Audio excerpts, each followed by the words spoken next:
I'm so happy to be here with everyone. I'm here with John Tartaglia, Halle Stanford, and Matt Fusfeld. How is everybody? Good. Great, Good. great. Happy to be So here. happy to be here. Yeah. I'm so excited for this second season.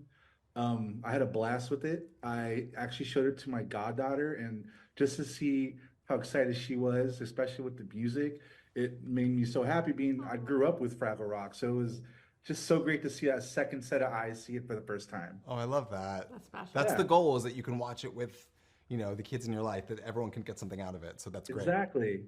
A common thing that I noticed with this season was change. And what was the inspiration to make season two about change in Fraggle Rock? Well, we always want to meet families where they're at. And we, with Fraggle Rock, went out and we found out what was most important to kids and family right now, what issues were most important. And number one, climate change. Yeah. And food insecurity as well, which is a part of the other, storyline, but climate change. And so we were like, how are we going to tackle this? How are we going to tackle this idea in Fraggle Rock and make it feel hopeful? So the show is about climate hope. Yeah. And all kinds of changes, but that's the impetus. It really started from asking kids and families, what's important to you? Yeah. And so that's what launched us in the creative of the second season. And sorry. No, hopeful and silly, And like silly. So that the climate change that's happening in Fraggle Rock is a result of Doc doing wind power experiments in her workshop. Not doing it with too heavy a hand, but also doing it in a way that you come away from it maybe discussing it as a family. And I think we've always been very.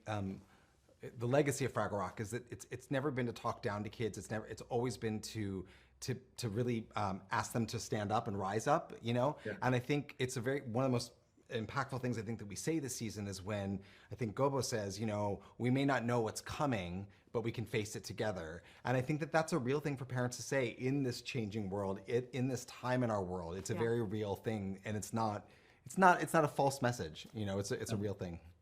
Yeah. One thing that is instrumental for this season is the music. Mm-hmm.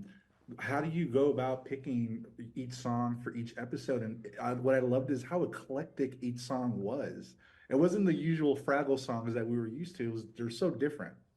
This season, we definitely wanted to plus the diversity of the songs and let it have a little bit of an international feel. So as you have heard and seen, aespa, our K-pop band, is blending the Fraggle sound, and we think it's very successful. We're very excited about all the amazing talent that came into Fraggle Rock season 2. Yeah, and when we're putting together the scripts, there's this wonderful kind of blend of the legacy songs from the original series that we always put one in every episode, trying to figure out, in the encyclopedia of Fraggle music, which one would fit kind of for the story. But then also the excitement of meeting with Harvey Mason Jr. and his team, Andrew Hay and Sam Ramirez, and saying, okay, we also have this idea for this original song, and it could be this, and all of a sudden they come back with this amazing blues number, or an amazing ska number, or an amazing, you're just like, how does this all come together? And somehow you put it all together, and it feels like the world of Fraggle Rock musically. And then you're able to attract this really big talent, right? So you suddenly can get Adam Lambert to come on board, this song from Fraggle Rock, and plus it to make it sound so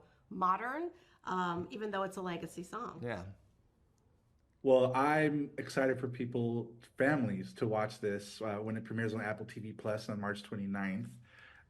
Guys, thank you so much for talking to me. I can't wait for more seasons. Yeah. And more guest stars, because the guest stars in this season were bonkers. Yes, we felt that way too. We're like, we are the luckiest people in the world. Yeah. But thank you so much for talking to me, guys. Thank and I can't wait for you. everyone to see this season. Thank Thank you so you. much. Nice to talk to you. Have a good day.